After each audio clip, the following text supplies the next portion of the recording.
طرح کے سوالات ہوئے. لیکن اگر اس عمر تک 70 75 72 کی یا 60 70 کی عمر تک بندہ پہنچتا ہے بابا, تو اس کے ساتھ جو اس کی جو بیوی تھی وہ بھی تو شاید 55 60 65 کی عمر تک پہنچی ہوگی. تو اب جو پرابلم اس کے ساتھ اس کے ساتھ بھی ہوگا. ان دونوں میں کیا, ان دونوں میں بھی تو لڑائی ہونے کے چانسز ہوتے ہیں. یہ بہت ضروری, یہ دونوں کیسے آپس میں انڈرسٹینڈنگ ہونی ضروری ہے, ورنہ تو زندگی زہر ہو جائے. یہ لڑتے رہیں گے نا, یہ اس میں لڑنا نہیں چاہیے. جب ایک فریق کو ایک کو غصہ آ جائے تو دوسرے کو ٹھنڈا ہو جائے, چپ رہے, بولے نہیں, یا موقع ہو تو ہٹ جائے وہاں سے, ہٹ جائے. ورنہ تو وہ ادھر سے مطلب یعنی کہ فائر ہوا, ادھر سے بم گرا, پورا گھر جو ہے نا تباہ برباد. اب چونکہ یہ بڑی عمر کی جو ہماری خواتین ہیں وہ بھی شاید سن رہی ہوں, ان کو ان کی بہو سے جو تکلیف ہوتی ہے ان کو, اچھا پھر اس پر اگر صبر نہیں کر پاتی تو بیٹے سے بات کرتی ہیں تو پھر معاملہ بڑا خراب ہو جاتا ہے. اب یہ اس میں کیا کریں, اور اگر انہیں اپنے شوہر سے بات کرنی ہو جس کی عمر ویسے 5-7 سال ان سے زیادہ ہے, تو ان یہ وہاں کیسے ہوگا, وہ کیسے سنے, وہ کیسے صبر و برداشت کرے. یہ تو ہے بہو اور ساس کی لڑائی, تو مطلب ظاہر ہے کہ یہ عام ہی مطلب مسئلہ ہے. اس میں بھی یہی ہے کہ اپنی بہو کو شفقت دے جس طرح بیٹی کو دیا کرتی تھی. تھوڑی کمزور باتیں اگر ہیں بھی اس کو چلا لے اور اس پر پردہ رکھے, آہستہ آہستہ آہستہ. یہ بیٹی بہو جو ہے نا یہ بیٹی کا رول ادا کرے گی ماشاءاللہ, اور انشاءاللہ گھر پرسکون ہوگا, سنبھال لے گی. ورنہ ڈانٹتے رہے, کڑکڑ کرتے رہے تو پھر یہ گھر ٹینشن ٹینشن ٹینشن میں پھر طرح طرح کے امراض. اب یہ جا کر جب اپنے شوہر سے شکایت کرے گی جس کی عمر ویسے 65-70 سال ہے, بیٹے کو سمجھاؤ, بہو کو سمجھاؤ, تو یہ اس کو وہاں کیا اپنا کردار ادا کرنا چاہیے کہ وہ اس کو سمجھائے جو اس کو بات کرنے آئی ہے, یا ادھر سمجھاوے کہ جہاں کیا یہ بولنے آئی ہے. بیٹے کو سمجھانے ایسا ہوتا نہیں ہے, عام طور پہ یہی ہوتا ہے کہ وہ یا تو بیٹا بے بس ہوتا ہے یا بیٹے کو اتفاق نہیں ہوتا اپنے ماں باپ کے رویے سے.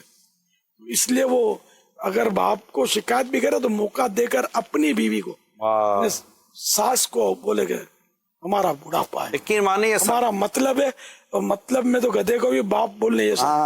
اپنی بہو سے اور ان سے بیٹے سے بگاڑا ہوا نہیں, بگاڑیں گے پھر اپنے جی نہیں سکیں گے. یہ یقین مانے مدنی چینل کے ناظرین, گھر اور سنسار اور معاشرے کو امن کا گہوارہ بنا, کیونکہ گھر امن کا گہوارہ ہے نا تو سمجھے کہ پھر باہر بھی کچھ بہتری آپ کو نظر آئے گی. تو یہ چند چیزیں جو ابھی یہاں ڈسکس ہوئی ہیں عمر کے حساب سے, اور کچھ عبادت, جوانی وغیرہ جو بھی ہوا, یہ ظاہر ہے کہ یہ ایک چیز تھی کہ جس سے ہمارے ہزاروں نہیں لاکھوں جو بزرگ جو بڑی عمر کو پہنچ چکے, ان سب کے لیے اس میں دیکھنے سیکھنے سمجھنے کا ہے.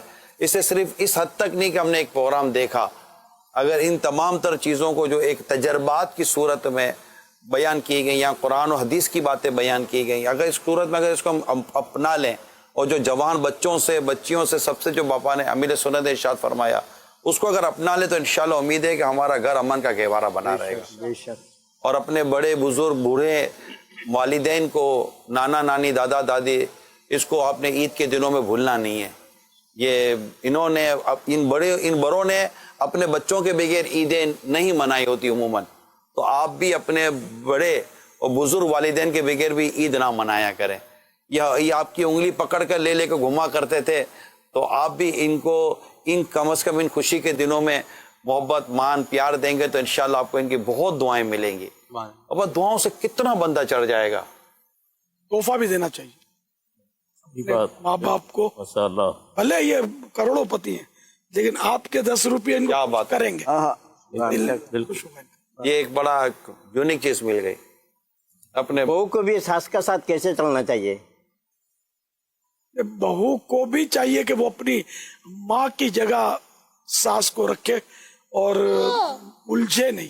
اب ایک میں سے جو بھی اگر الجھتا ہے نا تو دوسرا اگر سلجھا ہوا رہے گا نا تو یہ الجھن ختم ہوگی. اگر دونوں الجھیں گے تو پھر گھر ٹوٹتے ہیں پھر, اور ہر وقت وہ ٹینشن, گناہوں کے دروازے, غیبت, تہمت, بدگمانی, جھوٹ, دل آزاریاں, یہ چلتی رہتی ہے. پھر ماں سمجھنا چاہیے تو بہت سارے مسائل کا حل جو ہے نا اگر اس کو کنٹرول کر لے. اور بہت سارے مسائل اسی سے ہوتے ہیں. مفتی احمد یار خان صاحب نے لکھا ہے کہ ایک جگہ شاید 80% لکھا ہے کہ 80% جو گناہ ہے نا وہ زبان سے ہوتے ہیں. زبان گھر کے گھر اجاڑ دیتی ہے, قتل کروا دیتی ہے, کیا نہیں کرواتی زبان. اس کو جتنا کنٹرول کرے اور اللہ کے ذکر میں گزارے اس میں عافیت ہے. زبان سے دل آزاری فوراً ہو جاتی ہے. اللہ اللہ.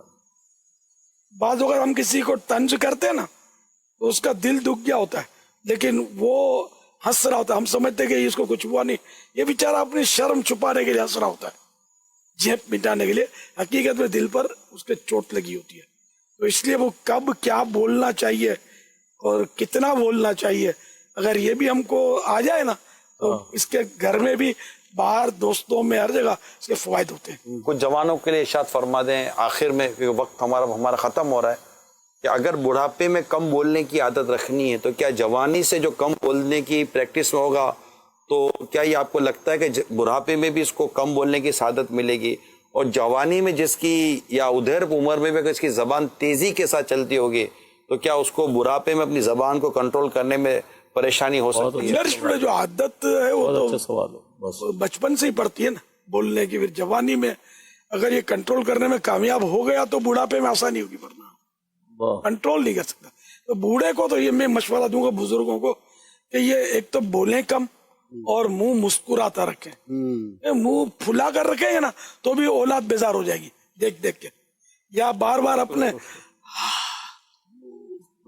یہ کرتے رہیں گے درد اور دکھ, تو یہ نہیں, مطلب کسی کو مزہ نہیں آتا اس میں.